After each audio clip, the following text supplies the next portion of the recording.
நாக நாட்டில் இருக்கும் விருந்தினர் மாளிகையில் சந்திரகுப்தன் இருந்தான். அந்த அறையில் பரவிய நறுமணம் அவன் மனதை போதை கொள்ளச் செய்தது. நிலை தடுமாறி கீழே விழப்போன அவனை ராணி ரமணிகா தாங்கி பிடித்துக் கொண்டு மஞ்சத்தில் உட்கார வைத்தாள். பிறகு அவனிடம் நந்தினியை ஆமாத்தியர் கொன்றுவிட்டார் என்று கூறி அவனிடம் நெருங்க முயற்சி செய்தாள்.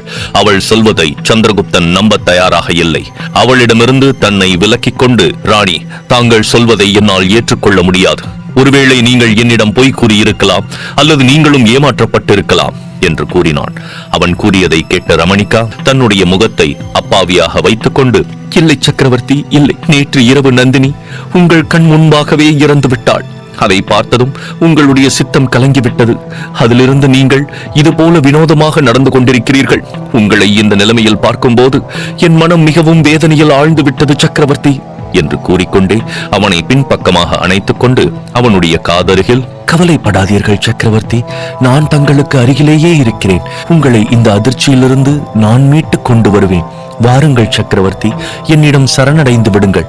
உங்களுடைய துக்கம், வேதனை அனைத்தையும் நான் போக்குகிறேன் என்று சொல்லிக்கொண்டே முன்புறமாக வந்து அவனுடைய உதடுகளில் முத்தம் கொடுக்க போனாள். ஆனால் சந்திரகுப்தன் அதற்கு இடம் கொடுக்கவில்லை. ஆவேசமாக அவளை பிடித்து கீழே தள்ளிவிட்டு, நீ எல்லாம் ஒரு பெண்ணா? முதலில் இங்கிருந்து வெளியேறு என்று கத்தினான். திடீரென்று சந்திரகுப்தனின் இந்த உக்கிரமான வடிவத்தை கண்டு ரமணிகா பயந்து போனாள். அவளை நெருங்கி வந்த சந்திரகுப்தன் அவளுடைய தலைமுடியை பிடித்துக் கொண்டு, நீ என்னை உன்னுடைய மோக வலையில் சிக்க வைக்க முயற்சி செய்கிறாய். உன்னுடைய முயற்சி என்னிடம் பலிக்காது. என் நண்பன் உக்கிரசேனர் எங்கே? இப்பொழுது நீ சொல்லப் போகிறாயா, இல்லை இங்கேயே உன்னுடைய உயிரை இழக்கப் போகிறாயா என்று அவன் ஆவேசமாக கேட்டான். அவனுடைய இந்த ஆவேசத்தை பார்த்து ரமணிகாவின் முகம் பயத்தில் வெளிரி போனது. அவள் பயந்து கொண்டே ஒவ்வொரு அடியாக பின்னோக்கி வைத்தாள். அப்போது அவளுடைய கை அருகில் இருந்த ஒரு குடுவையின் மீது பட்டது.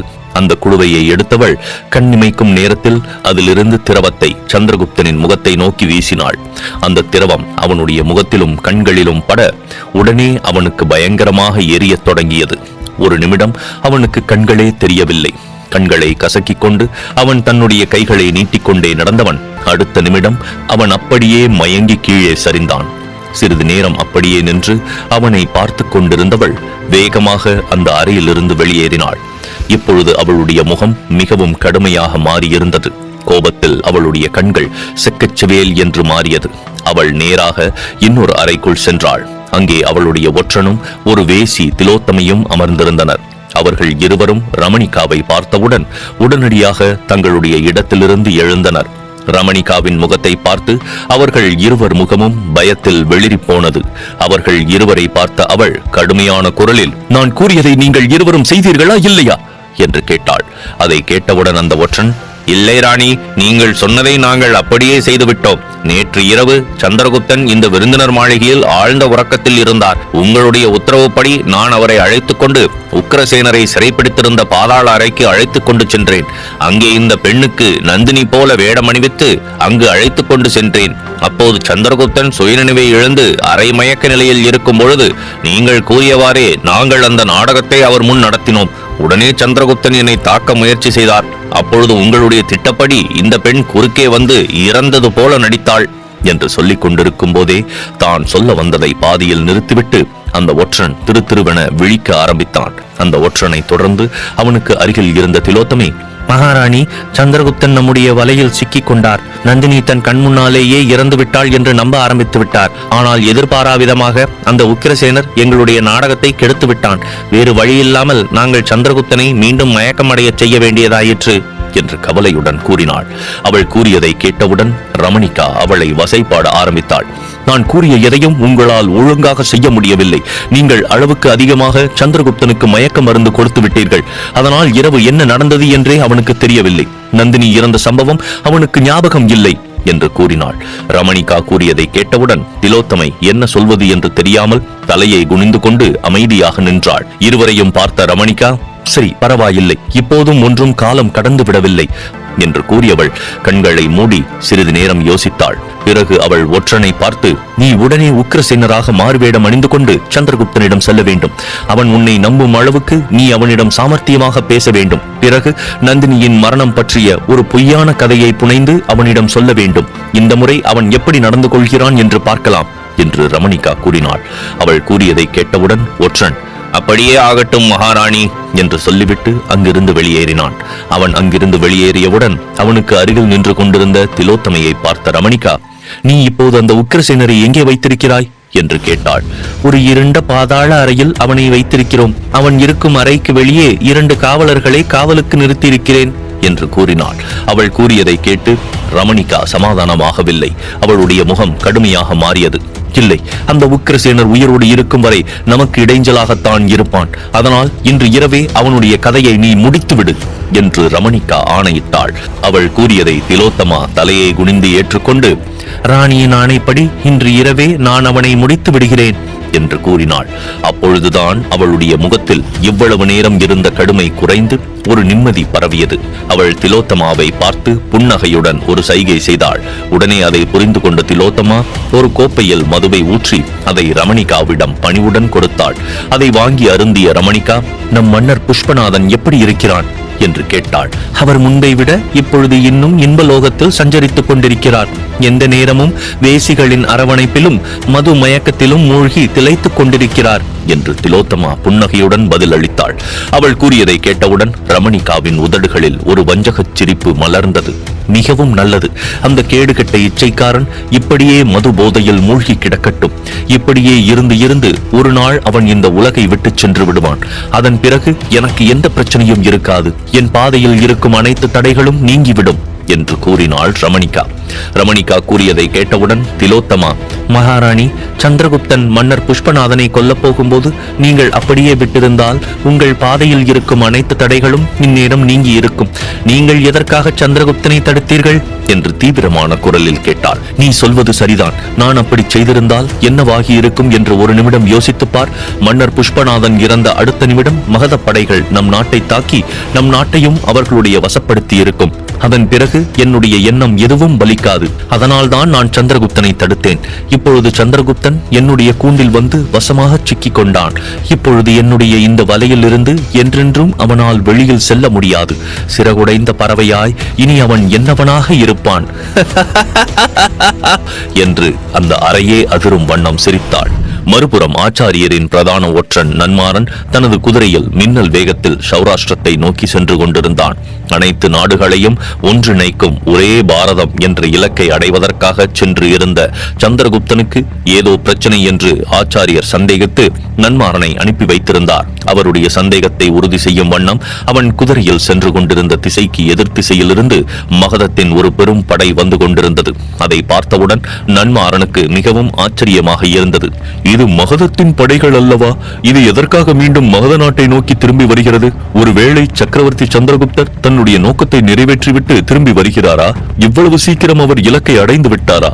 ஆனால் அந்த படையில் சக்கரவர்த்தி இருப்பது போல் இல்லையே, அத்துடன் உக்கிரசேனரும் அங்கு இல்லையே என்று அவன் மனதுக்குள் நினைத்துக் கொண்டே தன்னுடைய குதிரையை இன்னும் வேகமாக்கி படைக்கு அருகில் சென்றான். முப்படைகளின் தளபதியும் படைகளுக்கு முன்னால் வழி நடத்தி கொண்டு வந்து கொண்டிருந்தார்கள்.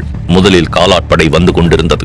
அந்த படை தளபதிக்கு நன்மாறனை தெரியும். அதனால் அவன் சைகை காட்டினான். உடனே அவர் தன்னுடைய குதிரையை நிறுத்தினார். அவரிடம், என்ன நடந்தது? சக்கரவர்த்தி சந்திரகுப்தனும் உக்கிரசேனரும் எங்கே என்று நன்மாறன் விசாரித்தான். உக்கிரசேனர் எங்களை திரும்பி மகத நாட்டிற்கு செல்லுமாறு கட்டளையிட்டார். அதனால் நாங்கள் படையுடன் அங்கிருந்து கிளம்பிவிட்டோம் என்று கூறினார். அவர் கூறியதை கேட்ட நன்மாறனுக்கு உக்கிரசேனரும் சந்திரகுப்தனும் அங்கு ஏதோ ஒரு பெரிய சதி வலையில் மாட்டியிருக்கிறார்கள் என்று புரிந்தது. அதற்குள் மற்ற படைகளின் தளபதிகளும் நன்மாறனிடம் வந்தார்கள். அவர்கள் நடந்த அனைத்து விஷயங்களையும் அவனிடம் தெரிவித்தார்கள். அதாவது அவர்கள் நாகநாட்டை முற்றுகையிட்டு நாகநாட்டு மன்னனை சரணடைய சொன்னது, அந்த மன்னன் சந்திரகுப்தனை தனியாக சந்திக்குமாறு கேட்டுக்கொண்டது, படை வீரர்கள் அனைவரையும் நாகநாட்டின் எல்லையில் நிறுத்திவிட்டு அவர்கள் இருவர் மட்டும் மன்னரை சந்திக்க சென்றது, பிறகு உக்கிரசேனர் மட்டும் திரும்பி வந்து படையை திரும்பச் செல்லுமாறு ஆணையிட்டது முதல் அனைத்து விஷயங்களையும் தெரிவித்தார்கள். மன்னர் புஷ்பநாதனின் பெயரை கேட்டவுடன் நன்மாறனுக்கு அதிர்ச்சியாக இருந்தது. இந்த புஷ்பநாதன் ஒரு கேடுகட்ட குடியாரன். அவனுடைய மனைவி மாயாஜால வித்தை கற்ற சாகசக்காரி. அவளுடைய வலையில் சந்திரகுப்தனும் உக்கிரசேனரும் சிக்கிக் கொண்டிருக்கலாம் என்று அவன் உள்மனம் கூறியது. அவர்கள் கூறியதை கேட்டவுடன் நன்மாறனின் கவலை இன்னும் அதிகரித்தது. இந்த சம்பவத்தை உடனே ஆச்சாரியருக்கு தெரிவிக்க வேண்டும் என்று அவன் நினைத்தான். ஆனால் அதைவிட முக்கியம், உடனே அவன் சக்கரவர்த்தி சந்திரகுப்தனையும் உக்கிரசேனரையும் ரமணிகாவின் மாய வலையிலிருந்து காப்பாற்றியாக வேண்டும். இதை பற்றி யோசித்துக் கொண்டிருந்த பொழுது அவனுக்கு முப்படைகளின் தலைவர்கள் மீது கோபம் வந்தது. அவன் எரிச்சலாக அவர்களை பார்த்து, நீங்கள் சற்று யோசித்து செயல்பட்டிருக்க வேண்டும். உக்கிரசேனரும் சந்திரகுப்தனும் தான் படையை வழிநடத்தி அழைத்துக் கொண்டு சென்றார்கள். அவர்களை மட்டும் விட்டுவிட்டு நீங்கள் எப்படி தனியாக மகத நாட்டிற்கு திரும்பலாம்? ஒருவேளை உக்கிரசேனரை அதை சொல்லியிருந்தாலும் கூட நீங்கள் அதை பற்றி சிந்தித்து செயல்பட்டிருக்க வேண்டும். அவர்கள் இல்லாமல் நீங்கள் அங்கிருந்து ஒரு அடி கூட எடுத்து வைத்திருக்க கூடாது. அவர்களின் முகத்தை பார்த்த நன்மாறன், உக்கிரசேனரே உத்தரவு பிறப்பித்த பிறகு எப்படி அவருடைய கட்டளையை மீறுவது என்று நீங்கள் நினைப்பது எனக்கு புரிகிறது. ஆனால் எனக்கு என்னவோ உங்களை சந்தித்தது உண்மையான உக்கிரசேனர் கிடையாது, போலியானவர் என்று தோன்றுகிறது. அவரிடம் நீங்கள் போர் வியூகம் தொடர்பான ரகசிய கேள்விகளை கேட்டிருக்க வேண்டும். அவரிடம் அப்படி நீங்கள் கேட்டிருந்தால் அவர் உண்மையானவர் கிடையாது, போலியானவர் என்று உங்களுக்கு அப்போது தெரிந்திருக்கும் என்று கூறினான். அவன் கூறியதை கேட்டவுடன் தான் முப்படைகளின் தளபதிகளுக்கு தாங்கள் எவ்வளவு பெரிய தவறு செய்திருக்கிறோம் என்பதை புரிந்து கொண்டு வருந்தினார்கள். இப்பொழுது மகத நாட்டை அடைந்தவுடன் ஆச்சாரிய சாணக்கியருக்கு என்ன பதில் சொல்வது என்று அவர்கள் பயப்பட ஆரம்பித்தார்கள். படை தளபதிகளின் கவலையை புரிந்து கொண்ட நன்மாறன், நடந்ததை பற்றி பேசி இனிமேல் எந்த பிரயோஜனமும் கிடையாது. அடுத்து என்ன நடக்க வேண்டும் என்றுதான் நாம் சிந்திக்க வேண்டும் என்று அவன் சொல்லிக் கொண்டிருக்கும் போதே குறுக்கிட்ட யானை படையின் தளபதி உற்சாகமான குரலில், இனி யோசிப்பதற்கு எதுவும் இல்லை. உடனே நாம் நம்முடைய பெரும் படையுடன் மீண்டும் நாக நாட்டிற்கு செல்லலாம். அந்த நாட்டை தாக்கி மன்னர் சந்திரகுப்தனையும் தளபதி உக்கிரசேனரையும் மீட்கலாம். ஏற்கனவே உக்கிரசேனர் குறிப்பிட்ட நேரத்திற்குள் நாங்கள் வரவில்லை என்றால் இந்த நாட்டை தாக்குங்கள் என்று எங்களிடம் உத்தரவிட்டிருக்கிறார். அந்த உத்தரவை நாம் இப்போது கடைபிடிக்க வேண்டியதுதான் என்று கூறினார். அவர் கூறியதை கேட்டவுடன் நன்மாறனின் முகம் கடுமையாக மாறியது. நீங்கள் அவ்வாறு செய்தால் அது இரண்டாவது முட்டாள்தனமாக இருக்கும். இப்போது நாம் மீண்டும் நாக நாட்டிற்கு சென்று அந்த நாட்டை தாக்கினால் பேரரசர் சந்திரகுப்தனுக்கும் உக்கிரசேனரின் உயிருக்கும் மிகப்பெரிய ஆபத்தை ஏற்படுத்துவதாக அமைந்துவிடும். புஷ்பநாதன் எதற்கும் பிரயோஜனம் இல்லாத ஒரு மன்னர். ஆனால் அவனுடைய ராணி ரமணிகா மிகவும் தந்திரமிக்கவள்.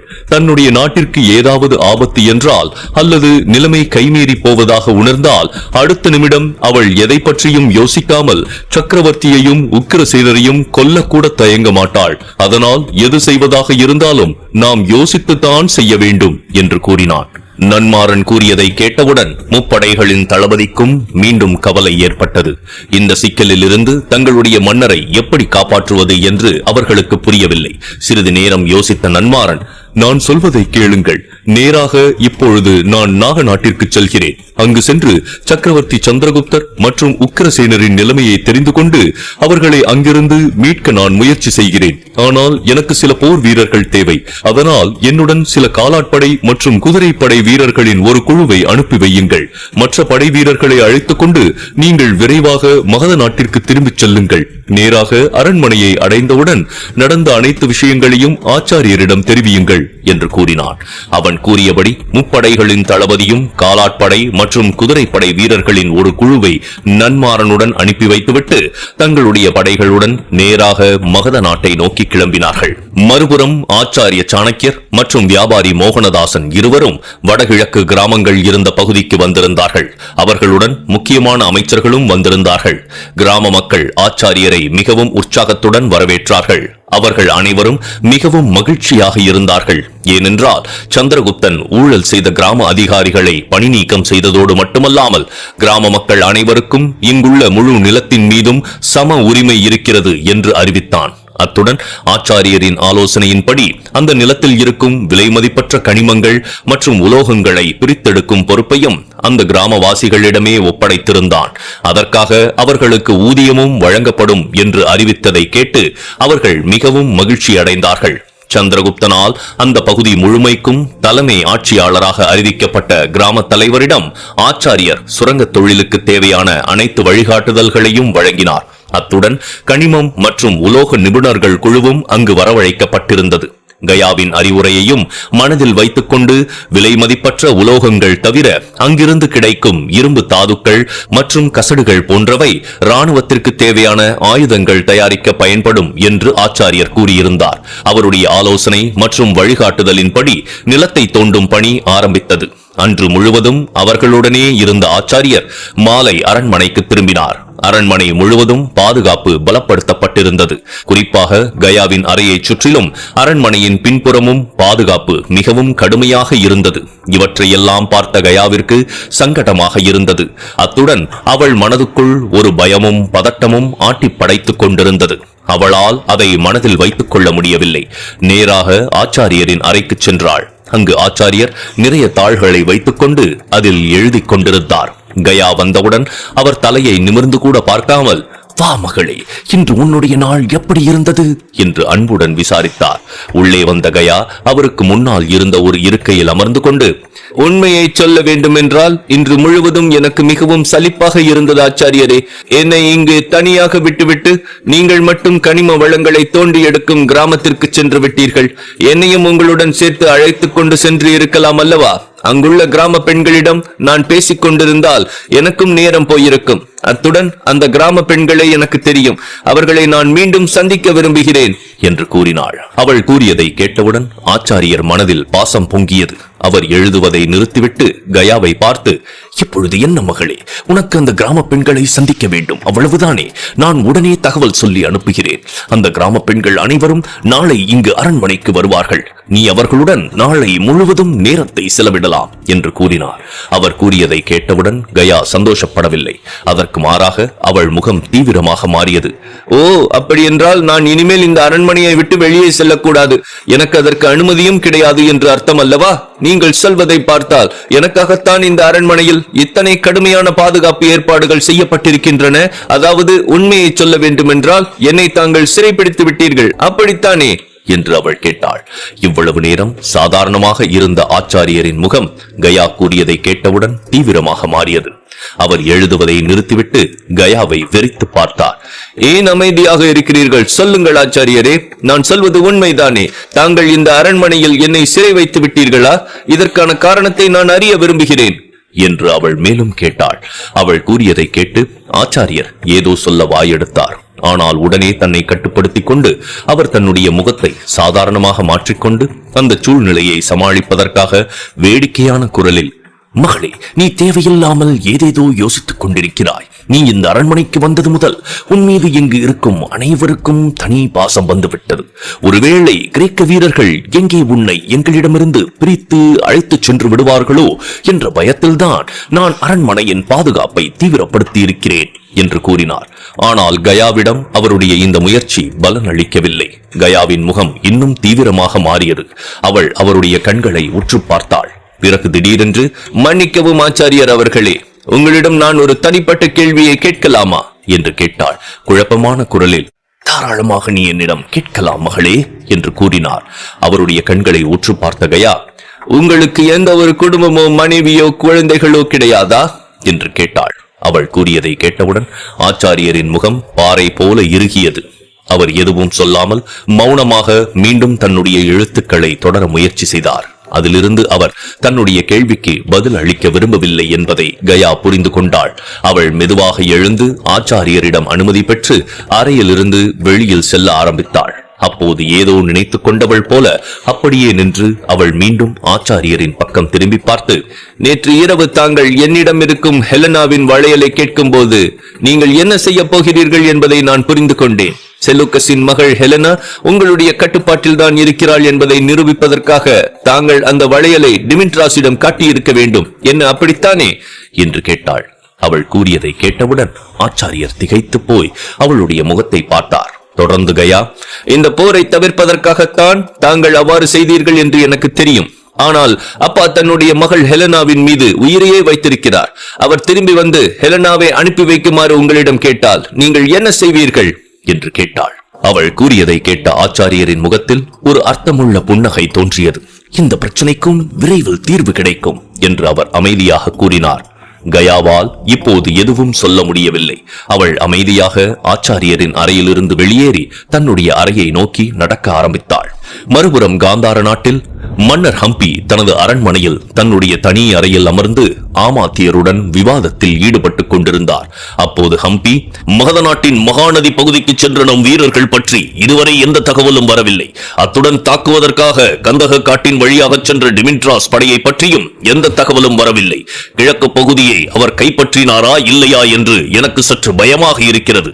நாம் ஏதோ தவறு செய்திருப்பது போல என் உள்மனம் சொல்கிறது என்று கூறினார்.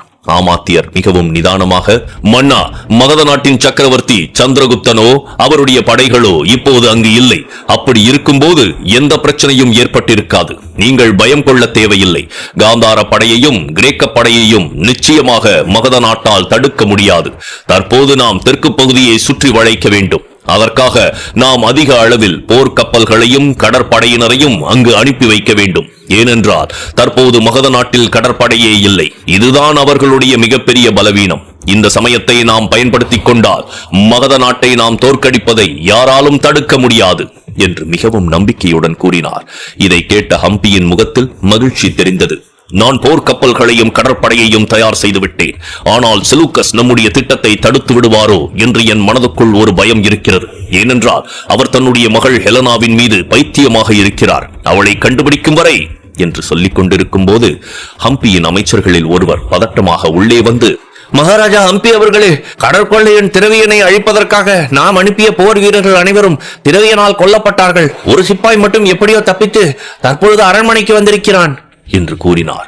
அவர் கூறியதை கேட்டவுடன் ஹம்பி மற்றும் ஆமாத்தியரின் முகம் வாடியது. இது எப்படி சாத்தியம்? அந்த சிறிய கொள்ளைக்காரனால் என்னுடைய கடற்படையை எப்படி தோற்கடிக்க முடிந்தது? இந்த ஹெலனாவின் நிலைமை என்ன ஆனது என்று அதிர்ச்சியுடன் மன்னர் ஹம்பி கேட்டார்.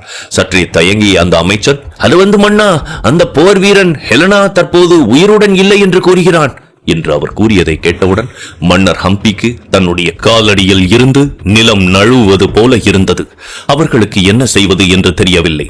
சிறிது நேரத்தில் சுதாரித்துக் கொண்டவர் அந்த அமைச்சரை பார்த்து, உடனே அந்த போர் வீரரை இங்கு வரச் சொல்லுங்கள் என்று உத்தரவிட்டார். உத்தரவு மன்னா என்று கூறிவிட்டு அவர் அங்கிருந்து கிளம்பினார். ஹம்பி நடுங்கும் குரலில் ஆமாத்தியரிடம், இப்போது நாம் என்ன செய்வது? தன் மகளுக்கு ஏதாவது நேர்ந்தால் இந்த செலூக்கஸ் அமைதியாக இருக்க மாட்டான். அவனுடைய கோபம் முதலில் நம் மீதுதான் திரும்பும். அவனுடைய மகளை கண்டுபிடிக்க நாம் உதவி செய்தால்தான் நமக்கு உதவி செய்வதாக அவன் கூறியிருக்கிறான். இப்பொழுது தன்னுடைய மகள் உயிருடன் இல்லை என்று தெரிந்தால் அவன் ருத்ர தாண்டவம் ஆடிவிடுவான் என்று கூறினார். அவர் கூறியதை கேட்டவுடன் ஆமாத்தியர் எரிச்சலான குரலில், போதும், நிறுத்துங்கள் மன்னா. தாங்கள் ஒரு நாட்டின் மன்னராக இருக்கிறீர்கள். இப்படி ஒவ்வொரு சிறிய விஷயத்திற்கும் பயந்து கொண்டே இருந்தால் உங்கள் நாடு உங்கள் கையை விட்டு சென்றுவிடும் என்று கூறினார். ஆமாத்தியர் பேசுவதை பார்த்த ஹம்பிக்கு கோபம் வந்தது. அவர் கடுமையான குரலில், இங்கே பாருங்கள் ஆமாத்தியரே, இதுவரை நான் செய்த அனைத்து காரியங்களும் உங்களுடைய அறிவுரைப்படிதான் செய்து கொண்டிருக்கிறேன். நீங்கள் தான் கடற்கொள்ளையின் திரவியனிடம் இருக்கும் ஹெலனாவை மீட்க நம்முடைய கடற்படையை அனுப்பி வைக்குமாறு கூறினீர்கள். அவளை நாம் சிறைப்படுத்திக் கொண்டு அதன் மூலம் செலூக்கஸை நாம் அடிபணிய வைக்கலாம் என்று திட்டம் தீட்டினீர்கள். இப்போது உங்களுடைய திட்டம் அனைத்தும் பாழாகிவிட்டது. தற்பொழுது இந்த நிலைக்கு நீங்கள் தான் பொறுப்பு என்று கூறினார். ஹம்பியின் இந்த நடத்தை ஆமாத்தியருக்கு மிகுந்த சங்கடமாக இருந்தது. ஆனால் இப்பொழுது அவரால் எதையும் செய்ய முடியவில்லை. அப்பொழுது அந்த ஒரு போர் வீரன் அவர்கள் இருக்கும் அறைக்குள் வந்தான். அவனுடைய நிலைமையை பார்க்கும்போது அங்கு என்ன நடந்திருக்கும் என்பதை அவர்களால் ஓரளவு யூகிக்க முடிந்தது. அவன் அடிபட்டு மிகவும் மோசமான நிலையில் நின்று கொண்டிருந்தான். அவனை பார்த்த ஹம்பியின் கோபம் பல மடங்கு அதிகரித்தது. நான் என் நாட்டின் கருவூலத்தில் பெரும் பகுதியை கடற்படையினருக்காக மட்டும்தான் செலவு செய்கிறேன். காலாட்படை மற்றும் யானை படையை விட அதிக அளவு உங்களுக்கு வசதி செய்து கொடுத்திருக்கிறேன். அப்படி இருந்தும் நீங்கள் ஒரு சாதாரண கடற்கொள்ளையினிடம் அடிபட்டு தோற்றுப் போய் வந்திருக்கிறீர்கள். அங்கு என்ன நடந்தது என்று விரிவாகச் சொல் என்று கோபமாக கேட்டார். அந்த போர் வீரன் அங்கு நடந்தது அனைத்தையும் விரிவாக எடுத்துச் சொன்னான். இளவரசி நந்தினியை பற்றி அவன் கூறியதை கேட்ட ஹம்பி மற்றும் ஆமாத்தியர் இருவருக்கும் குழப்பமாக இருந்தது. நீ என்ன சொல்கிறாய்? இளவரசி நந்தினி திரவியனின் கப்பலில் இருந்தாளா என்று ஆமாத்தியர் சந்தேகமாக கேட்டார். ஆமாத்தியரே, இளவரசி நந்தினி மட்டுமல்ல, அவருடன் சில பணிப்பெண்களும் இருந்தார்கள். திரவியன் அவர்களை சிறைப்பிடித்து வைத்திருந்தான். அந்த கப்பலின் பாதாள அறையில் செலூக்கஸ் மகள் ஹெலனாவும் சிறைப்பிடிக்கப்பட்டிருப்பதாக இளவரசி நந்தினி தான் கூறினாள். ஆனால் கப்பல் உடைந்து பாதாள அறையில் தண்ணீர் நிரம்பிவிட்டது. நாங்கள் அங்கு செல்வதற்குள் கப்பல் முழுமையாக மூழ்கிவிட்டது. நான் மட்டும் மிகவும் சிரமப்பட்டு என்னுடைய உயிரை காப்பாற்றிக் கொண்டு இங்கு வந்து சேர்ந்தேன். நம்முடைய கடற்படை வீரர்களும் கப்பல் படை தளபதியும் திரவியனால் கொல்லப்பட்டார்கள் என்று அந்த போர் வீரன் கூறியதை கேட்டவுடன் ஹம்பிக்கு மிகவும் கவலையாக இருந்தது. நீ சொல்வது உண்மையா? ஹெலனாவுக்கு என்னவாயிற்று? அவளுடைய முகத்தையாவது நீ பார்த்தாயா என்று அவர் கவலையுடன் கேட்கவும், இல்லை மன்னரே, என்னால் ஹெலனாவை பார்க்க முடியவில்லை. அந்த கப்பல் முழுமையாக தண்ணீரில் மூழ்கிவிட்டது. நிச்சயம் ஹெலனா உயிரோடு இருக்க வாய்ப்பில்லை என்று அந்த போர் வீரன் கூறினான். முட்டாள் முட்டாள், அவளுடைய இறந்த உடலையாவது நீ கண்டுபிடித்து எடுத்து வந்திருக்க வேண்டும் அல்லவா என்று கோபமாக ஹம்பி கூறினார். மன்னா, கப்பல் மூழ்கிக் கொண்டிருக்கும் பொழுது அனைவரும் தங்களுடைய உயிரை காப்பாற்றிக் கொள்ளத்தான் போராடினோமே தவிர வேறு எதை பற்றியும் எங்களால் யோசிக்க முடியவில்லை என்று அந்த போர் வீரன் குழப்பமாக கூறினான். ஹம்பியின் கோபம் இன்னும் அதிகரித்தது. உன்னுடைய தோல்வியின் கதையை என்னிடம் வந்து விலாவரியாக எடுத்துச் சொல்வதற்காகத்தான் உயிர் பிழைத்து இங்கே வந்தாயா? இதற்கு பதில் நீ அங்கேயே மூழ்கி இறந்து போயிருக்கலாம் என்று ஆவேசமாக கத்தினார். அவருடைய கோபத்தை பார்த்து அந்த போர் வீரன் பயந்து போய் பின்வாங்கினான். உடனே ஹம்பி ஆமாத்தியரை பார்த்து, இவ்வளவு நேரம் வாய்ஜாலம் அடித்துக் கொண்டிருந்தீர்களே, இப்பொழுது பேசுங்கள் ஆமாத்தியரே. செலூக்கஸுக்கு நாம் என்ன பதில் சொல்ல போகிறோம்? உங்களுடைய கோணல் மனதில் ஏதாவது திட்டம் இருக்கிறதா என்ன என்று கடுமையான குரலில் கேட்டார். கண்களை மூடி யோசித்த ஆமாத்தியர், திரவியனுடன் இருந்த கடற்கொள்ளையர்கள் அனைவரையும் நம்முடைய போர் வீரர்கள் அழித்து விட்டார்கள். அவர்களிடமிருந்து தப்பிய திரவியன் ஹெலனாவுடன் சேர்ந்து பராந்தக தீவில் எங்கோ ஒளிந்து கொண்டிருக்கிறான். கூடிய விரைவில் நம் போர் வீரர்கள் அவர்களை கண்டுபிடித்து விடுவார்கள். அவர்கள் ஹெலனாவை மீட்டு தங்களிடம் ஒப்படைப்பார்கள் என்று கூறுங்கள் மன்னா என்று ஆமாத்தியர் சாதாரணமாக கூறினார். ஹம்பி இதை கேட்டவுடன் ஏளனமாக சிரித்து, என்ன பேசுகிறீர்கள் ஆமாத்தியரே? நாம் கூறும் இந்த கட்டுக்கதையை செலூக்கஸ் முதலில் நம்புவானா? அப்படியே நம்பினாலும் இதை எத்தனை நாள் நம்மால் சமாளிக்க முடியும்? இன்று இல்லாவிட்டால் என்றாவது ஒரு நாள் நிச்சயம் நாம் பொய் சொன்னோம் என்ற விஷயம் செலூக்கஸுக்கு தெரிந்துவிடும். அப்படி தெரிந்தால் அப்பொழுது நாம் என்ன செய்வது என்று கேட்டார். ஹம்பி கூறியதை பெரிதாக எடுத்துக் கொள்ளாத ஆமாத்தியர், மன்னர் ஹம்பி, நீங்கள் செலூக்கஸை நினைத்து தேவையில்லாமல் பயப்பட வேண்டாம். அதை விடுத்து தற்போது மகதத்தின் தென்பகுதியை கைப்பற்றும் வேலையை உடனே தொடங்குங்கள்.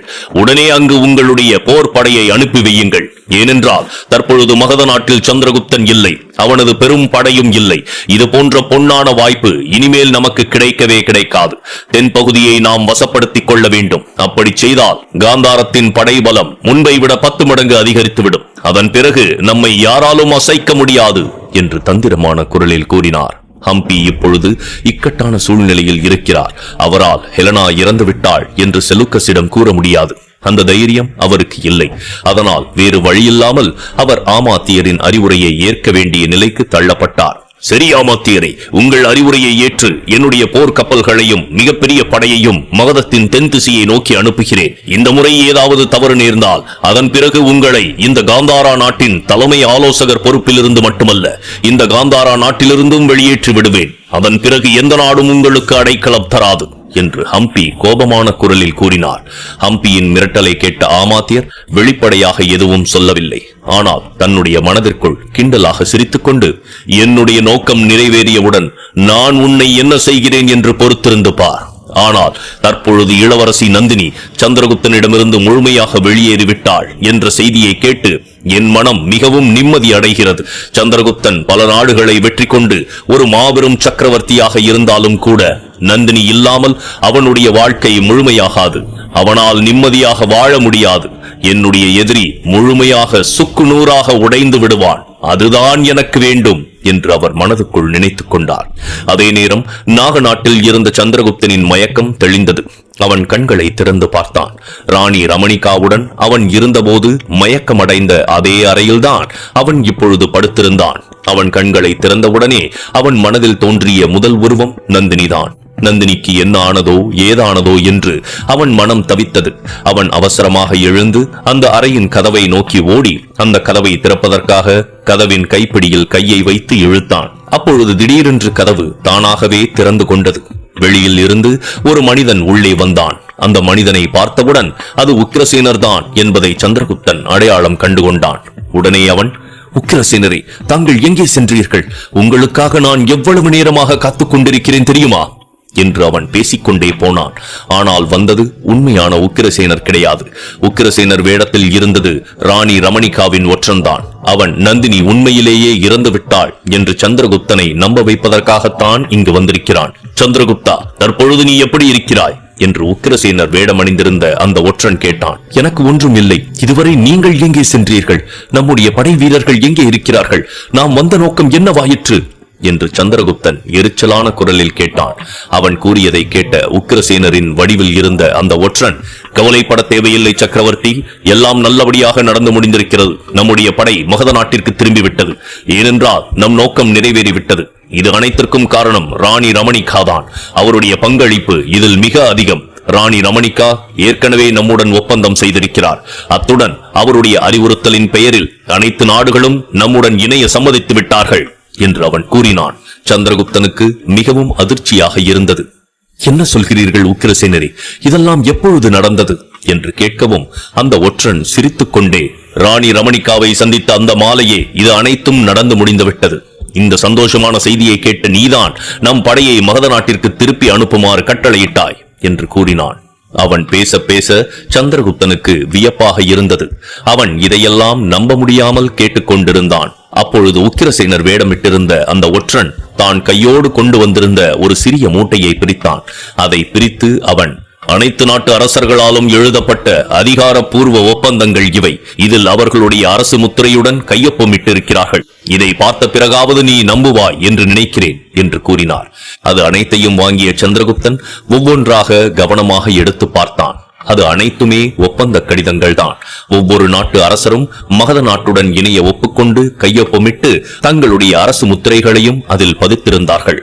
அது அனைத்தையும் பார்த்த சந்திரகுப்தன் இன்னும் நம்பாமல் அந்த ஒற்றனை பார்த்து, நீங்கள் சொல்வதெல்லாம் சரிதான் உக்கிரசேனரே, ஆனால் நம் படையை நான் மகத நாட்டிற்கு திரும்பிச் செல்லுமாறு கட்டளையிடவே இல்லை.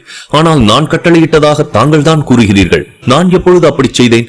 எனக்கு சுத்தமாக நினைவில் இல்லையே என்று குழப்பமான மனநிலையில் கேட்டான். அதற்கு காரணம் இருக்கிறது சக்கரவர்த்தி. நீ மிகவும் அதிர்ச்சியில் இருக்கிறாய். அதற்கு காரணம், உன் கண் முன்னாலேயே இளவரசி நந்தினி இறந்து என்று சொல்லிக் கொண்டிருக்கும் போதே கோபமாக குறுக்கிட்ட சந்திரகுப்தன், போதும், வாயை மூடுங்கள். அதற்கு வாய்ப்பே இல்லை. அப்படி ஒரு சம்பவம் நடக்கவே இல்லை. அது ஒரு கனவு என்று அவன் ஆவேசமாக கத்தினான். ஒற்றன் எதுவும் பேசவில்லை. சிறிது நேரம் அமைதியாக இருந்தவன் சந்திரகுப்தனின் கண்களை உற்று பார்க்கத் தொடங்கினான். அந்த பார்வையை எதிர்கொள்ள முடியாத சந்திரகுப்தன், உக்கிரசேனரே, நான் இப்பொழுது ஏதோ ஒரு மாய வலையில் சிக்கி இருப்பது போல எனக்கு தோன்றுகிறது. ஏனென்றால் நேற்று இரவு நான் ஒரு இருண்ட பாதாள அறையில் அடைக்கப்பட்டது போன்ற ஒரு பயங்கர கனவு கண்டேன். மேலும் அங்கு முகமூடி அணிந்த ஒரு மர்ம நபர் என்னுடைய நந்தினியை என் கண் முன்னாலேயே கொன்றான். ஆனால் அது அனைத்தும் கனவுதான் என்று சந்திரகுப்தன் கூறினான். சந்திரகுப்தன் கூறியதை கேட்டு கவலைப்படுவது போல் நடித்த அந்த ஒற்றன், என்ன சொல்கிறாய் சக்கரவர்த்தி? நீ கனவு கண்டது எப்படி எனக்கு தெரியும்? அந்த கனவில் நான் எப்படி அங்கு வந்தேன்? ஆகையால் அது அனைத்தும் கனவு கிடையாது. அது அனைத்துமே நிஜம்தான். நேற்று இரவு ராணி ரமணிகாவின் அரண்மனையில் ஆமாத்தியர் அனுப்பி வைத்த நபரால் நீ கடத்தப்பட்டாய். அவன் உங்களை ஒரு பாதாள அறையில் அடைத்து வைத்தான். அப்போது இளவரசி நந்தினி உன்னை காப்பாற்றுவதற்காக அங்கு வந்தாள். உன்னை காப்பாற்ற வந்தவள் தன்னுடைய உயிரை இழந்து விட்டாள் என்று அந்த ஒற்றன் கூறினான். அவன் கூறிய ஒவ்வொரு வார்த்தையையும் சந்திரகுப்தன் கவனமாக கேட்டான். அந்த ஒற்றன் அவனிடம் விவரமாக, சக்கரவர்த்தி சந்திரகுப்தனே, புஷ்பநாதன் நம்மை எதிர்த்தது உனக்கு நினைவிருக்கலாம். அப்பொழுது நீ ஆத்திரத்தில் அவனை கொல்லப் போனாய். அப்போது அங்கு வந்த ராணி ரமணிகா உன்னிடமிருந்து புஷ்பநாதனை காப்பாற்றினாள். பிறகு உன்னை தன்னுடைய அரசவைக்கு அழைத்துக் கொண்டு சென்றாள். அங்கு படைத்தளபதிகள் மற்றும் அமைச்சர்கள் முன்னிலையில் அவள் நம்முடன் இணைய ஒப்புக்கொண்டாள். அது மட்டுமல்லாமல் நம்முடைய இலக்கை அடைவதற்காக அவள் தன்னுடைய தூதர்களை அனுப்பி வைத்து மற்ற நாடுகளையும் நம் மகதத்துடன் இணைக்கும் முயற்சியை மேற்கொண்டாள். அதில் அவள் வெற்றியும் பெற்றாள். அதை அறிந்து கொண்ட நீ இனிமேல் போர் தேவையில்லை என்று நம்முடைய படைகள் அனைத்தையும் மீண்டும் மகத நாட்டிற்கே திரும்பி அனுப்ப உத்தரவிட்டாய். அத்துடன் அதிகாரப்பூர்வமாக அந்த மன்னர்களின் ஒப்புதல்களை பெறும் வரை நாம் இந்த விருந்தினர் மாளிகையில் தங்கி ஓய்வெடுத்து நாளை பரத நாட்டிற்கு கிளம்புவதாக திட்டமிட்டோம். அதன்படி ஒரு இரவு மட்டும்தான் இங்கு தங்கினோம். அதுதான் நாம் செய்த மிகப்பெரிய தவறு என்று கூறினான். அவன் கூறியதை சந்திரகுப்தன் கேட்டுக் கொண்டிருந்தான். ஒரு ஆழ்ந்த மூச்சை வெளியேற்றிய அந்த ஒற்றன், சக்கரவர்த்தி, அந்த துரோகி ஆமாத்தியர் காந்தாரா நாட்டில் அடைக்கலம் புகுந்து அங்குதான் ஒளிந்திருக்கிறான் என்று நாம் நினைத்துக் கொண்டிருந்தோம். ஆனால் அவன் காந்தாரா நாட்டில் இல்லை. நாக நாட்டிற்கு அருகில் ஏதோ ஒரு நாட்டில்தான் அவன் இருந்திருக்கிறான். அவன் அந்த நாட்டு அரசனை தன்னுடைய வலையில் சிக்க வைத்திருக்கிறான். பிறகு ராணி ரமணிகா உன்னுடைய உடன்படிக்கையை அந்த நாட்டு அரசனுக்கு அனுப்பினார். ரமணிகா அனுப்பிய தூதர்கள் மூலம் நாம் இங்கே இருக்கிறோம் என்ற செய்தி அவனுக்கு கிடைத்திருக்கிறது. அதனால் நேற்று இரவே அவன் தன்னுடைய ஆட்களுடன் வந்து உன்னையும் என்னையும் கடத்திச் சென்று பாதாள அறையில் அடைத்து விட்டான். இந்த செய்தி அறிந்த நந்தினி உன்னை காப்பாற்றுவதற்காக அங்கே வந்தாள். அப்பொழுது நடந்த பிரச்சனையில் ஆமாத்தியரின் ஆள் ஒருவன் உன்னை தாக்க முயற்சி செய்தான். அதில் உன்னை காப்பாற்ற வந்த நந்தினி உயிரிழந்து விட்டாள் என்று அந்த ஒற்றன் கூறிவிட்டு சந்திரகுப்தனின் முகத்தை உன்னிப்பாக பார்க்க ஆரம்பித்தான். அவன் கூறியதை கேட்டு சந்திரகுப்தன் சிறிது நேரம் ஏதோ யோசித்தான். பிறகு, ஆனால் நந்தினி கடற்கொள்ளையன் திரவியனின் கட்டுப்பாட்டில் தானே இருக்கிறாள். அப்படி இருக்கும் பொழுது அவள் எப்படி ஆமாத்தியரிடம் வந்து சேர்ந்தாள் என்று கேட்டான். அந்த ஒற்றனும் சிறிது நேரம் யோசித்துவிட்டு, ஒருவேளை ஆமாத்தியர் அடைக்கலம் புகுந்திருந்த மன்னரின் உதவியுடன் இளவரசியை காப்பாற்றி இருக்கலாம் அல்லவா? அவரும் கூட நீண்ட நாட்களாக நந்தினியை தேடிக் கொண்டிருந்தார்தானே என்று கூறினான். சந்திரகுப்தனின் குழப்பம் இன்னும் அதிகமானது. அது சரி, ஆமாத்தியரின் பிடியில் இருந்த நான் எப்படி மீண்டும் ராணி ரமணிகாவின் அரண்மனைக்கு வந்து சேர்ந்தேன் என்று கேட்டான். உடனே அந்த ஒற்றன், சக்கரவர்த்தி, உனக்கு ஞாபகமில்லை என்று நினைக்கிறேன். உன்னுடன் சேர்ந்து ஆமாத்தியர் என்னையும் கடத்திக் கொண்டு பாதாள அறையில் அடைத்து விட்டான். நான் எப்படியோ என்னை விடுவித்துக் கொண்டு வெளியில் வந்தேன். அப்பொழுதுதான் நீ முகமூடி அணிந்த ஒரு நபருடன் சண்டை போட்டுக் கொண்டிருப்பதை நான் கவனித்தேன். உடனே ஓடி வந்து உனக்கு உதவி செய்ய முயற்சி செய்தேன். ஆனால் அதற்குள் அந்த மனிதன் இளவரசி நந்தினியை கொன்றுவிட்டு அங்கிருந்து ஓடிவிட்டான். நந்தினி உன் கண் முன்னாலே இறந்ததை பார்த்த அதிர்ச்சியில் அங்கேயே மயக்கம் அடைந்து விட்டாய். அதன் பிறகு நான் தான் அந்த பாதாள அறையிலிருந்து உன்னை இங்கு அழைத்துக் கொண்டு வந்தேன் என்று அந்த ஒற்றன் கூறினான். உக்கிரசேனர் தோற்றத்தில் இருந்த ஒற்றன் கூறுவதை சந்திரகுப்தன் நம்புவானா? ஹம்பியும் ஆமாத்தியரும் ஹெலனாவின் மரணச் செய்தியை செலூக்கஸிடமிருந்து எவ்வளவு காலம் மறைப்பார்கள்? தெரிந்து கொள்ள தொடர்ந்து கேளுங்கள்.